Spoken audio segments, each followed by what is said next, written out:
So let me get this straight. I think I understand this correctly. If someone walks up to me and strikes my right cheek, I'm supposed to say, "Hey, wait a minute, don't leave just yet. You forgot to strike my left cheek." Or if someone walks up to me on the street and demands that I hand him or her over my watch, and after I hand them my watch, I say, "Oh, wait a minute, you can't leave just yet. You also forgot my wallet," and I hand them my wallet.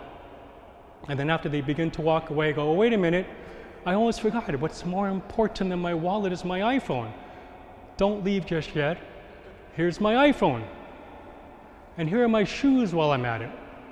And then halfway down the block, I yell out and I say, "Wait a minute, I forgot to give you my cash, because I never keep cash in my wallet in case I get mugged or robbed. So here, don't leave just yet.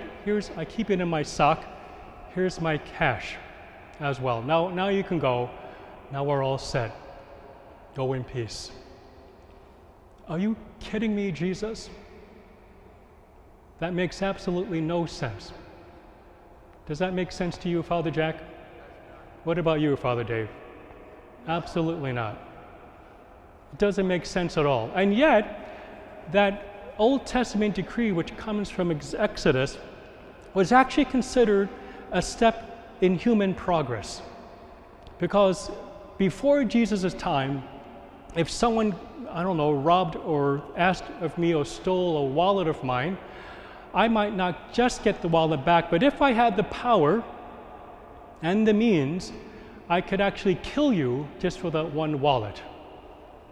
Or if I truly had power and the means, I might actually kill your whole family.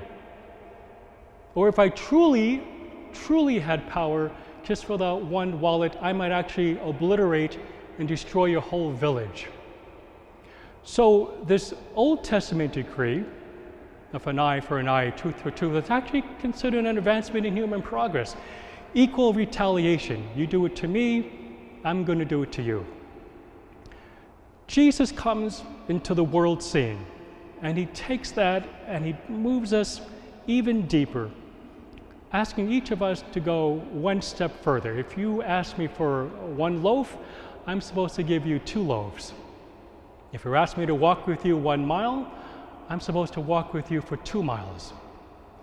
Jesus' approach to human progress is marked with love, and it's marked with total selflessness. Now, this is important because I need to just say this, especially in light of what's going on in our country with all the riots. When Jesus was talking about this in today's gospel, he was not revoking the Old Testament decree, an eye for an eye, a tooth for a tooth. He actually was saying that needs to be relegated to the civil authorities. Let the civil authorities, and hopefully, through God's grace, they'll mete out justice and righteousness. That still needs to exist. But what Jesus is doing is that he's bringing it to a more intimate level, a more personable level between you and me. He's talking about love of neighbor, that in any kind of confrontation or relationship, we are all supposed to love our neighbor, and we are supposed to love our enemies. In other words, in Jesus' worldview of how this world is supposed to be, justice and righteousness is supposed to coexist with love of our neighbor, love of our enemy. All 4 of those could coexist simultaneously. And so in some ways, he's bringing this into a whole different level. We're moving from this world of what I would call barbarians, this barbarous world where you take a wallet from me, I'll destroy your entire world. The world of, it might be like the world of Game of Thrones, or the world of Lord of the Rings. Actually, this mindset still exists for many world leaders, which is kind of scary. He's bringing it from there and even complementing this Old Testament understanding of equal retaliation into a world that exists, that's possible to exist, with how we are called to love and treat one another. It's an ideal, isn't it? And in some ways, whenever I read passages like that, I say to myself, I can't do this. But you know what? Thank God for ideals. Religion is about ideals. The interpretation of those ideals in truth is another story, but we need ideals placed before us.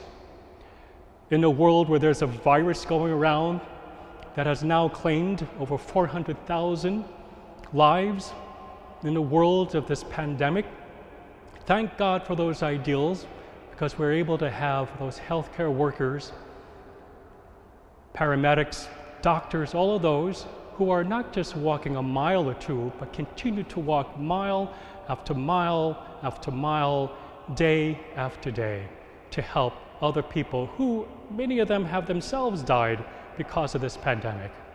In that world of Jesus where the ideal is placed in front of us, thank God for this commandment. In a world where racism and xenophobia still exist, where people are hurt or killed because of the color of their skin, or in my case, the shape of our eyes, we need the ideal of going the extra mile. We continue to need to walk mile after mile after mile until justice is fully restored in our world today. While it's an ideal, in the end, we thank God for it.